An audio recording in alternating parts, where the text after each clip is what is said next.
What's up, guys? Welcome to my new playlist, Sinema Ultra. This is like my film birthing channel, right? Because this is all about filmmaking, or my journey in filmmaking. So let's get started. Guys, right now, me and my good friend, we are working, my friend Alex, we are working on a new script. I have not written the script, I have outlined the script, and I've kind of wanted to show you. That was weird how I said that, but I want to show you, I guess, like the beginning and the starts of this. So, it started with myself and Alex. We met up, I guess you would call it brunch, and we talked about future projects that we wanted to work on, things that we wanted to do with this new venture that we're starting, because we actually want to make films, and we actually want to get paid eventually doing what we love and getting our art out there, right? So yeah, one of the things we talked about, or at least I talked about, was like we should do something kind of like a hook, right? To get people interested in what we're doing. And there's a couple things with filmmaking, right? With beginner filmmakers that are always like the easiest things to do because it doesn't take that much money to do them, and that is horror. Horror is a good genre to start in. It doesn't take too much. Fake blood is easy to make. Props are easy to make, so forth and so on. And as an ambitious creator, a lot of things affected me growing up and got me interested in creating visions. And one of the things I said that we could do, or that we should do, is possibly reimagine the Nightmare on Elm Street. How does one do that? Well, I got myself this little book here, and this is where I write down all my ideas, and I kind of like start with a bare bones things of what we need to pull this off. What I think we need, because it's not probably going to be right. We're actually going to need more, but that's what Alex and our other friends are there for, to kind of be like, this is what we need to do this. But this gives me an idea of how to plan and so forth, right? So I'll show you this. Boom. You can read that. Bam. You probably can't read my chicken scratch, but I can. So first off, the title, I jot down the title, or at least the working title, and how I got inspired to really get into this was I was listening to Avenged Sevenfold's Hell to the King, and I thought to myself, like, how cool would it be to have like Freddy Krueger come back and have this music playing in the background? Because, like, in my opinion, and I know everybody else has their own opinions, but like, he's the king of horror, right? Of that. And I know a lot of people are gonna be like, what about Michael Myers? What about Jason? And I was like, fuck you guys. You know what? Not fuck you guys, but that's how hardcore I go for Freddy. I just really went straight 0 to 100. Fuck you guys, but not really. But I just dig Freddy's movies. He was my guy, man. So to me, he would be king of the genre. So I wrote that down. And I wrote also, I said, okay, this movie had to be 10 minutes, but honestly, you can't make a 10-minute Freddy Krueger horror. So yeah, I scratched it out, and I switched that from 10 to 20. 30 is pushing it. I don't want to do a 30-minute, but if we had to, I could be convinced to do that. And then I also put bullet points what needs to be involved in this. So voodoo has to be a part of this. Conservative views have to be a part of this. I know I want there to be a female PI who's investigating things. I wrote down dead white girl. Well, not white girl, but white female. Mysterious diary. Untrusting black community.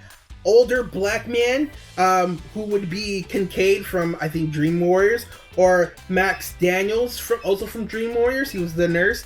Voodoo priest, possibly Kincaid or Max Daniels. Okay, and then I wrote down things we need. And again, this is not realistic. This is why it always helps to have a team of people, right? I'm sure when Alex goes over this, he's gonna be like, we need more than that. But right now, I put, like, we needed at least 5 locations, makeup artist, and editor, like a film editor, lighting, sound, and of course, cast is important.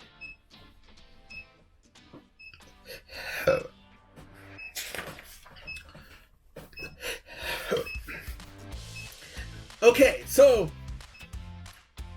like I said already, I haven't written a script. I've got an outline of what I want, and this is the outline. I will show you guys.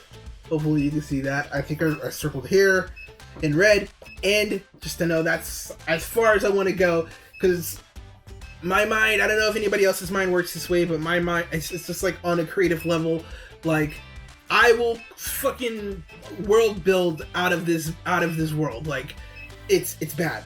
Okay, so let me tell you, this is just, again, this is a bare bones outline. Doesn't mean like this is how it's gonna stay. As you guys know, scripts has various forms and rewrites, and that's why I'm doing this video as kind of a come along, because I don't think I'm perfect at it, but we could both grow. We all can grow together on this, and then also you can see how many times a fucking script changes.